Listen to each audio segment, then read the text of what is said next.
3500 km de course, 189 coureurs au départ, 145 à l'arrivée. Des grandes joies, des frayeurs même, de l'émotion et une grande bagarre entre gros bras. Le Tour de France 2008, attendu comme celui du renouveau, aura tenu toutes ses promesses. Après plusieurs éditions gâchées par le dopage et la suspicion, l'épreuve a retrouvé ses lettres de noblesse. Le cyclisme, par ricochet, s'est racheté une respectabilité. Certes, il y eut bien l'affaire Rico, double vainqueur d'étape rattrapé par la patrouille, pincé par une lutte antidopage qui a désormais un temps d'avance sur les tricheurs qu'elle traque. Mais il y eut surtout un grand spectacle, un magnifique suspense, 7 différents porteurs du maillot jaune et 3 Français vainqueurs d'étape, Samuel Dumoulin, Cyril Dessel et Sylvain Chavanel.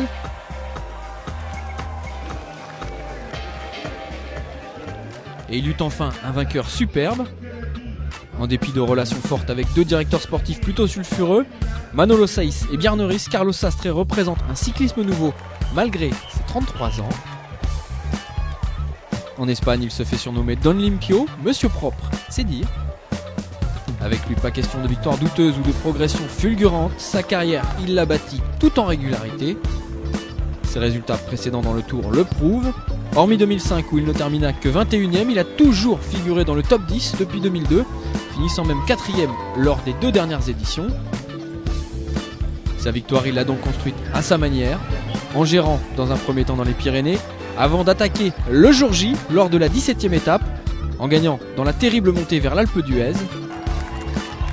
Ce jour-là, le démarrage est foudroyant, le numéro aérien, l'impression extraordinaire. Mercredi, il volait sur la route pendant que les autres y semblaient englués. 2 minutes d'avance au sommet sur ce rivaux, le maillot jaune sur le dos et des rêves plein les yeux. Mais il restait une dernière formalité, pas simple, ce dernier contre-la-montre angoissant de Saint-Amand-Montrond.